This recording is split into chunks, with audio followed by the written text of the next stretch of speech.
Good evening, Don here, and this is something that's really been a hobby horse of mine lately because of inflation.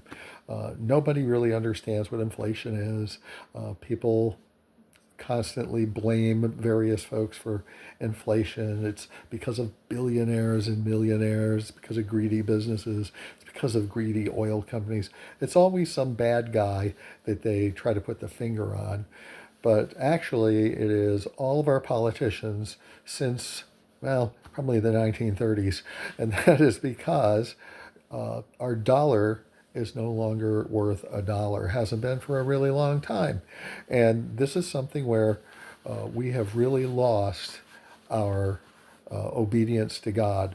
This is a systemic problem that's been around forever, and that is honest weights and measures. God hates dishonest weights and measures, and we have a system of exactly that. You know, Back in the turn of the last century, around 1900, gold was about $26 an ounce. And it was that way all the time until 1934. It was during the Depression, and you know, dollars were literally backed by gold. And during that time, a lot of foreign companies uh, who had a lot of dollars, they wanted to turn them in for gold. They used to be able to do that. Gold would leave our country and go to other countries, and FDR, Franklin Roosevelt, needed to stop that, and so he said, "No, you can't do that anymore. You just got to take those dollars and spend those dollars with us," and that caused the price of gold to go up to about $35 an ounce, and it stayed there until 1971. The Vietnam War had plunged us deep into debt. President Johnson's quote unquote war on poverty, where, the government was spending more and more money and they really didn't have it. And so we took us off the national gold standard. Nobody was going to get gold for dollars, even in America anymore. And when they took us off the gold standard in 1971, well, gold immediately jumped up to, what was it? I think it went from $36 an ounce to right around $160 an ounce. Why is that? Well, because they were printing more and more dollars, and when you just print them with nothing behind them, they become worth less and less money.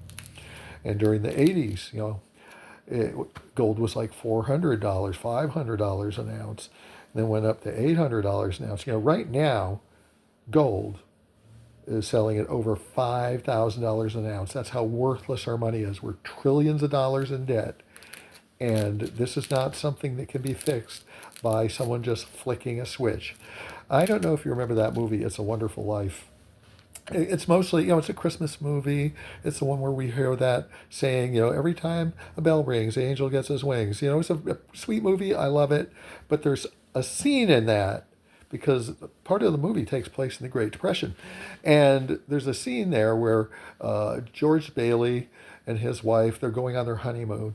And they are so excited. He saved up a bunch of money so they can go on a trip, and they'll be gone for a while. And they're just very excited. And as they're going, they see the savings and loan, where George is the director. People are running into the bank to get their money.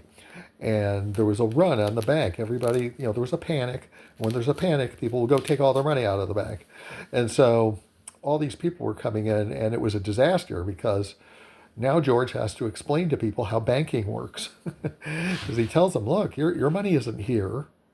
Your money is invested in all these, your neighbors' homes, people that borrow money, and that money was money that you bought shares here in the savings and loan.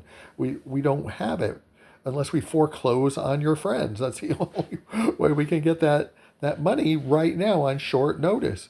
And everybody is panicking, and suddenly someone comes in and says that the big rich guy, evil banker down the road says, hey, there's a guy buying our shares for 25 cents on the dollar.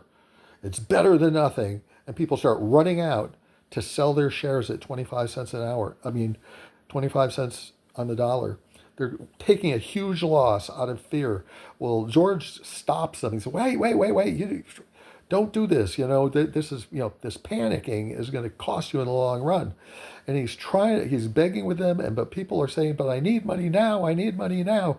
And, we're just like those people. And suddenly Donna Reed, who's playing George Bailey's wife, she holds up that money that they were going to take their honeymoon with. And she says, hey, I've got money here. And they give up their personal money to help people tide over to get through this panic. And people are happily taking their money. Somebody else's money. That's how it is. We don't care where it comes from. And it gets them through that panic, and it keeps the bank from going out of business. And that's how we are. When inflation, prices are going up and up, and we go, oh, we just need money. We don't care how you solve it. We want more money, or we want you to make the prices to go down. You just make these things happen. And it's not that simple. Our money is worth less because politicians have been buying our votes with our money for years and years, Democrats and Republicans alike. It makes no difference. And it is highly unlikely that you, the American people, are going to be patient and wait for things to get better. Because in order to do that, you're going to have to go through some hard times. It takes a while to pay the bills. And right now we're trillions of dollars in debt. And everybody is so impatient and wants prices to go down now. Well, if they just say, fine, we'll print more money. Barack Obama did it. They called it quantitative easing. Do you remember that? Then there were all those checks that got written to people during COVID. Everybody just give me money. Give me money. The Biden administration just willy-nilly hurling money at things.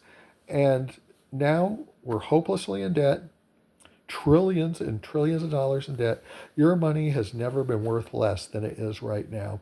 And it's going to be worth even less in the future because you are going to demand it. This is a good time to get on your knees and beg for God to forgive our sin and heal our land. There is just no way out of this thing. We cannot buy our way out of it. You have a good evening. Spend some time with the Lord. Talk to him about your finances. You have a great day.